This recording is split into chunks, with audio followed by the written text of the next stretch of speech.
Oshinoko episode satunya bagus banget, tapi kalau ditonton satu season, ada.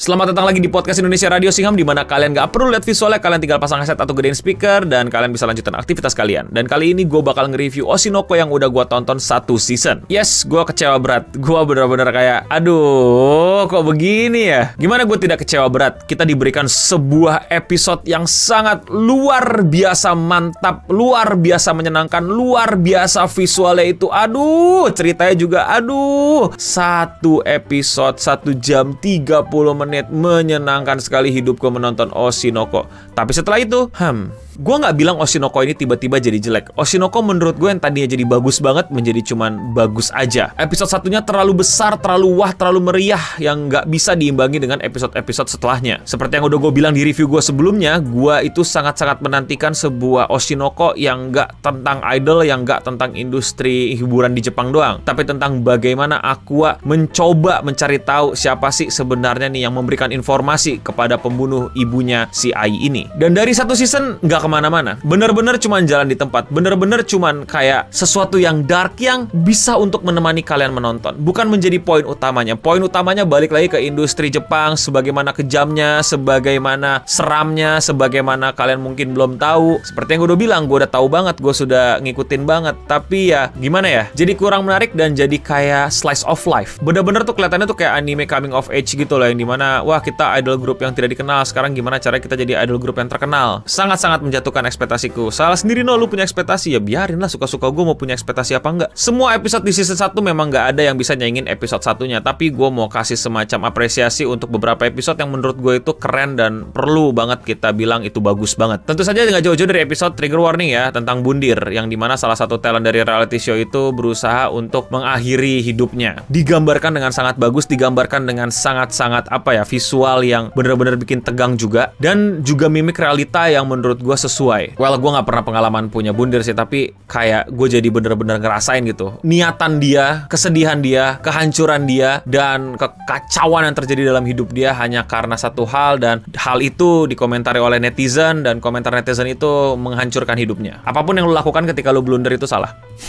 Dan ya, netizen di Jepang sama di Indonesia itu nggak jauh beda ya. Beda di perlakuannya di publik gitu. Maksudnya orang Jepang tuh pada diem-dieman gitu. Lebih banyak bacotnya di internet. Ini setahu gue ya, correct me if I'm wrong. Tapi mulutnya buset, sangat-sangat hur. Jadi digambarkannya menurut gue dengan sangat-sangat keren, sangat-sangat luar biasa. Penggambarannya juga bener-bener yang mental yang rusak, kesehatan psikis yang hancur, yang itu pun juga berdampak ke fisik lo gitu. Apa sih yang kira-kira dibayangin, apa sih yang kira-kira diomongin, apa sih yang kira-kira dipikirkan. Ya gue pernah dengar beberapa cerita lah dari teman tentang kejadian Bundir gitu, yang kayak lelah berpikir, dan itu masuk gitu di salah satu tagline gitu ya, kayak capek mikir, capek merasakan gitu. Akhirnya mau kayak numb aja gitu, dan akhirnya ya udah gitu loh, kayak gitu. Jadi sedihnya tuh dapat banget, serius, dan isu yang diangkat tuh benar-benar juga keren banget. So bodoh kalau kita nggak apresiasi episode itu. Gue lupa episode berapa tuh ya, tapi itu keren banget dan menurut gue luar biasa. Tentu episode yang bagus itu ternyata juga menuai kritikan yang gue juga udah baca sebelumnya, tapi gue belum nonton, yaitu tentang salah satu reality show yang beneran kejadian kayak gini, yang mungkin atau mungkin enggak terinspirasi dari hal tersebut gitu loh. Adalah reality show cinta-cintaan gitu di Jepang yang kayak gitu juga, tapi beda lah. Mirip tapi ya, terinspirasi dan endingnya beda. Selebihnya gue bener-bener ngeliat ini kayak slice of life, perjuangan jadi idol, perjuangan menjadi bagaimana menjadi yang terbaik untuk lo bisa coping sama lo punya masa lalu yang buruk, terus percintaannya, sparking, sundere-sundereannya gitu, cinta tapi nggak cinta, cinta tapi cinta beneran, nggak cinta tapi sebenarnya sayang banget, sebuah situasi yang menurut gue bahkan jauh dari realita tentang industri entertainment Jepang gitu. Ini benar-benar kayak ayo kita bikin idol group dan ayo kita berjuang. Dalam perjuangan itu ada cinta, kasih sayang, pertemanan, pertengkaran, dan lain-lain. Terus dijelasin lagi bagaimana cara memanfaatkan sosial media untuk keperluan branding idol lu dan menambah traffic dan menambah fans dan lain-lain. Betul semua. Sebagai sosial media strategis itu semua yang diomongin betul. Kolaborasi adalah cara tercepat, tapi ya jadi bukan menarik gitu loh. Jadi bukan anime yang menarik. Anime yang benar ngasih tahu cara yang benar, tapi ya karena gue udah tahu, ya gue cuma bisa itu gue approve message-nya, tapi ya secara anime dan sepanjang season 1 itu yang gue harapkan gitu loh, detektifannya itu cuma terjadi 2 kali. Pertama, bagaimana dia mendapatkan favor dari sutradara, terus akhirnya dapat isu dari sutradara, terus ternyata dapat sebuah jawaban, dan jawabannya itu ada di depan mata, yaitu sama pacar bohongannya si Aqua gitu. Kayak satu season cuman buat itu yang nggak kemana-mana, yang ke itu lagi tuh buat gue agak lelah sih ya. Minimal kasih kayak semacam info yang bener-bener kita nggak bisa tahu dan nggak bisa kita dapatkan dan nggak bisa kita bayangkan gitu. Ini yang gue harapkan gitu. Iya, Ai deket sama seseorang. Iya, Ai sempat nanya-nanya restoran enak dan lain-lain. Kalau kayak di Conan tuh yang tiba-tiba kamu tahu kan kalau dia sebenarnya kidal, gitu, kayak minimal segitu gitu, kayak informasi yang kayak wow. Informasinya adalah iya dia main teater sama kayak si pacar bohongan kamu di reality show. Keren informasi dalam satu seasonnya, keren lo, keren men, keren. Sekali lagi bisa salahin gue karena gue punya ekspektasi ke situ, tapi ternyata enggak. Padahal ya di episode 2 di episode 2 itu yang ketika dia lagi berpikir gitu, jadi dia kayak ngeluarin metode gitu. Ini gimana ya, gue nggak bisa acting, tapi gue mesti acting, gue mesti memukau si sutradara ini agar si sutradara ini mau ngasih tahu rahasianya. Gue mesti diam-diam ngambil DNA-nya. Meanwhile gue juga pengen si bocah paprika itulah, artis gagal itu juga bisa naik karirnya, bisa acting bagus. Itu episode 2 tuh masih membuat gue kayak, yo ini dia nih, otak jahat dia nih, pikiran jahat dia nih, pikiran gloomy dia nih, yang udah pengen fokus dalam hidupnya itu mencari siapa pembunuh sebenarnya ibunya nih. Bikin idol. Ya nggak apa-apa bikin idol, tapi satu hal yang sangat-sangat gue tidak nyaman ya, yaitu adalah si Aqua ini yang menjadi apa ya, kayak semacam jawaban dari semua masalah gitu, penyelamat dari semua masalah gitu. Kayak semua orang butuh bantuan gue dan gue akan bantu mereka menjadi yang terbaik di industri ini. Aqua ini adalah sosok orang yang pengen menemukan pembunuh asli ibunya, tapi meanwhile dia juga pengen membahagiakan adiknya dengan membuat idol group, reinkarnasi dari idol group ibunya. Meanwhile dia juga pengen teman masa kecilnya, karir artisnya baik lagi. Meanwhile dia juga pengen teman-teman barunya nggak bundir. Ngerti nggak lo? Ngelihat nggak lo? Ini tuh MC sindromnya parah, Sasuke parah ini. Wah, ini gue yakin ya. Ini gue yakin, like in the future nih ya, pasti bakal banyak orang yang pengen jadi Aqua gitu. Kayak gue diam-diam ngebantuin lo, gue diam-diam akan ngeberesin semua masalah lo. Oh, gue diam-diam mensupport lo. Gue akan wotage dengan tanpa ekspresi karena gue sebenarnya cinta sama lo, tapi gue tetap terlihat keren dan kalem dan penuh perhitungan. Gue tidak akan berekspresi dan gue akan menjawab iya, oke, dan lain-lain gitu. Cukup jawaban singkat saja. Gue akan membantu idol gue diam-diam. Gue akan membantu Oshi gue tanpa Oshi gue tahu gue ngebantuin dia. Gila.